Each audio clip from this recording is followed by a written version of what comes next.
Tu as toujours rêvé de confectionner ton propre kimono? Voici mon tutoriel pour te guider pas à pas dans la création d'un kimono pour un confort optimal et un tombé parfait.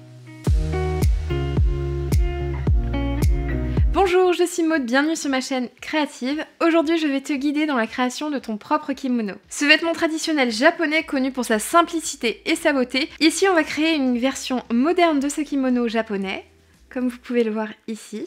Je trouve que c'est une pièce essentielle à avoir dans sa garde-robe, donc si tu ne l'as pas encore fait, je te conseille vraiment de coudre un kimono. Je tiens à remercier tout particulièrement Patricia et Karine de m'avoir suggéré de réaliser un kimono justement avec ce tissu satin. Je ne savais justement pas quel projet réaliser avec celui-ci, donc merci encore à elles.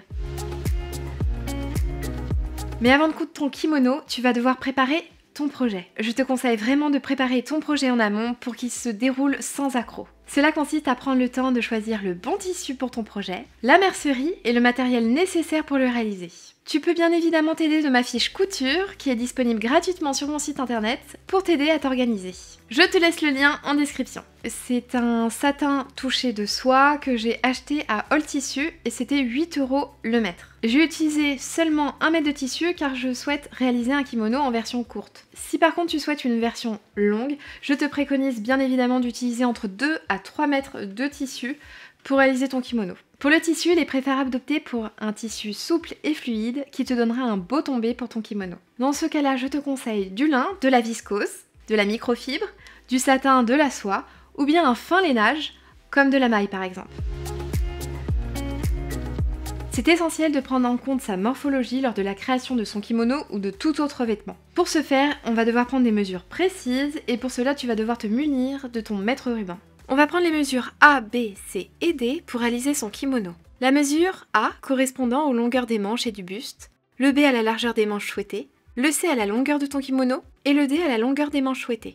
Donc on va prendre les mesures A, B, C et D qui correspondent pour la mesure A de ton bras à ton autre bras. Donc ce que je fais, c'est que je les prends comme ceci à peu près. Vous enlevez 3-4 cm à peu près car vous tenez en fait depuis votre main le mètre ruban et que votre kimono commencera plutôt au niveau de votre poignet. Vous pouvez bien évidemment le faire plus court. Pour ma part, je vais faire un kimono à manches longues, donc c'est pour ça que je le tiens depuis ma main. Pour la mesure de A, j'ai tendance à préconiser de rajouter des centimètres, surtout si vous avez de la poitrine, car la première fois quand j'ai fait le prototype kimono en mesurant justement le A en tenant compte que de cette taille-là, donc comme vous voyez ici, de ma main jusqu'à l'autre main, j'avais 134 cm, qui n'était malheureusement pas suffisant une fois que j'ai monté le kimono.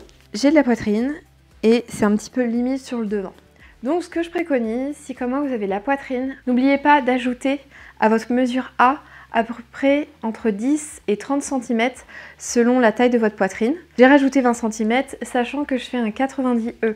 Donc si vous avez une forte poitrine, rajoutez bien 20 à 30 cm. Comme c'est un kimono sur mesure, prenez bien vos mesures en fonction aussi de ce que vous souhaitez. Si vous souhaitez un kimono manche longue, un kimono manche courte, si vous souhaitez également que ce soit un kimono qui soit assez long ou plutôt court, je vais prendre toutes mes mesures. Donc ce que je fais, c'est que j'ai tendance à m'arrêter à un endroit, 30, et je vais redescendre par la suite. Et ensuite, pour la longueur C, il vous suffira en fait de prendre la mesure souhaitée du kimono. Donc si vous voulez une version courte pour mettre sur un jean ou un legging, ou si vous souhaitez une version longue. Une fois qu'on a pris toutes nos mesures, on va ajouter bien évidemment les marges de couture et faire le patron. J'ai noté toutes mes mesures de mon kimono.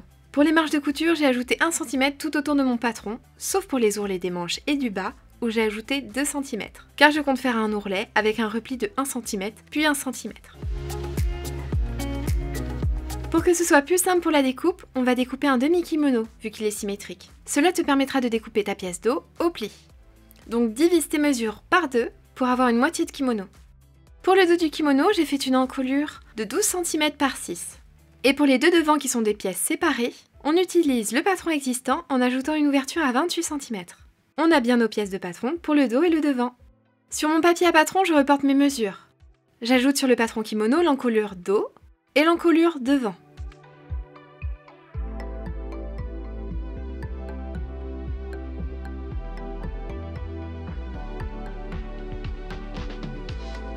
Donc j'ai réalisé le patron kimono, comme vous pouvez le voir c'est une moitié de kimono, comme ça ça prendra moins de place pour la découpe. Pour le dos du kimono on va le découper au pli et par contre pour les pièces de devant on n'aura pas besoin de les faire au pli puisqu'elles seront séparées. Vous en aurez une ici et une de l'autre côté. On a aussi une ceinture, la mienne fait 2 mètres par 8 cm et j'ai ajouté les marges de couture. On va faire aussi du biais, je te montre juste après. Le biais sera positionné comme ceci sur le devant et l'encolure de notre kimono. On a aussi besoin de 2 attaches pour serrer notre kimono à l'intérieur. Elles font 50 cm sur 1 cm, puis j'ai ajouté les marges de couture. Et on a ensuite 2 boucles pour la ceinture, de 8 cm par 1 cm, avec ajout de 2 cm de marge de couture. Quelque chose d'indispensable que j'ai oublié de vous dire aussi, et que trop de personnes oublient, pensez bien à repasser votre tissu avant de découper vos pièces de patron sur le tissu. C'est une étape essentielle et même indispensable pour avoir le meilleur résultat possible. Alors c'est une étape qui peut paraître contraignante car ça prend un petit peu de temps parfois, mais vous verrez comme ça vous aurez un résultat parfait. Place ton patron au pli avec l'encolure dos. Au pli signifie que tu plies ton tissu en deux et que tu places ton patron sur le bord ici. Tu devras découper que cette partie-là pour avoir ton dos de kimono. Ajoute ensuite tes autres pièces de patron kimono sur ton tissu pour les découper.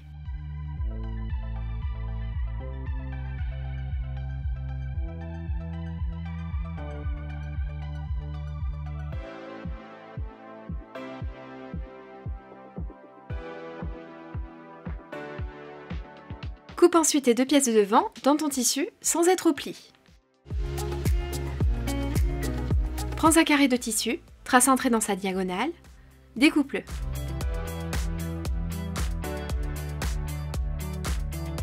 Retourne ton tissu et prends le bas de ton tissu triangle et positionne-le sur l'endroit de l'autre comme ceci.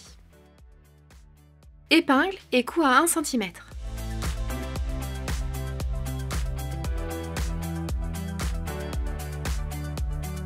Une fois que c'est fait, tu ouvres la couture au fer à passer.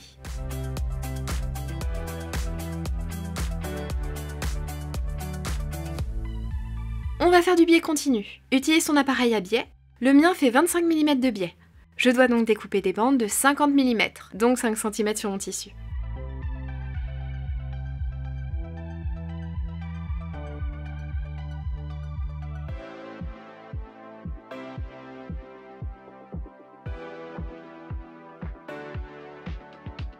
J'enlève la bande de tissu qui n'est pas à la bonne taille. Je mets mon tissu sur l'endroit et je replie les côtés en son centre. Ensuite, je décale d'une bande comme ceci. Cela permettra de faire la découpe du biais en continu. Puis j'épingle pour que les bandes se rejoignent entre elles.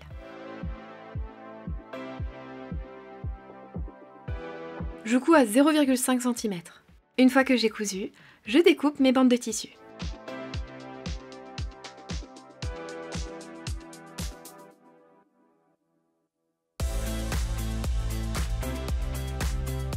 J'utilise ensuite mon appareil à biais pour faire mon biais parfaitement. Je repasse au fur et à mesure qu'il se crée.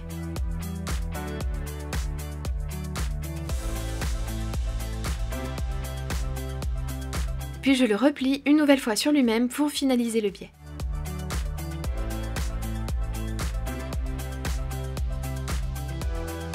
C'est parfait, tu as fait ton biais. Si comme moi tu n'avais pas assez de tissu pour découper ta ceinture en une seule pièce, il te suffit de coudre les bandes entre elles, en faisant bien attention au sens du motif sur ton tissu.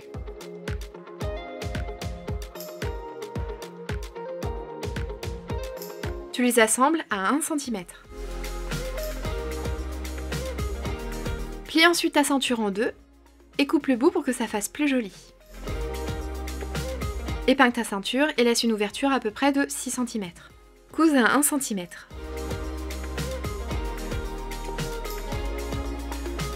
Dégarnis les angles et retourne ta ceinture. Tu peux t'aider d'une baguette chinoise si tu veux. Il ne te reste plus qu'à fermer l'ouverture au point droit ou au point visible. Vu que mon tissu est très fluide et que ce sont des toutes petites pièces, j'ai collé du thermocollant assez fin sur mes pièces de patron attache et boucle. J'ai ensuite plié en deux mes pièces.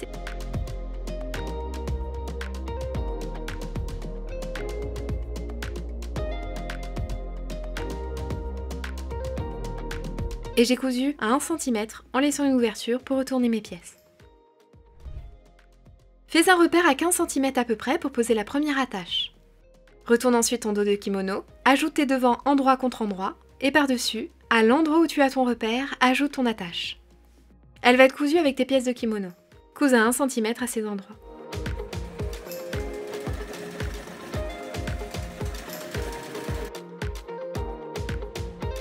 Tu peux surjeter pour éviter que ça s'effiloche et ensuite dégarnir les angles sous les bras. Pose ensuite ton biais en commençant par le bas devant, comme ceci. Puis épingle-le.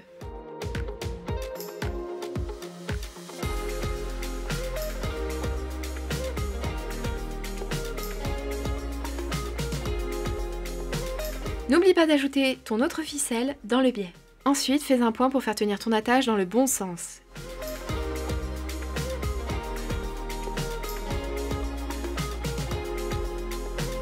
Pour finir, fais un ourlet au niveau des manches en repliant une première fois 1 cm, puis de nouveau 1 cm vers l'intérieur. Puis couds au point droit. Fais pareil sur le bas de ton kimono. Et c'est fini!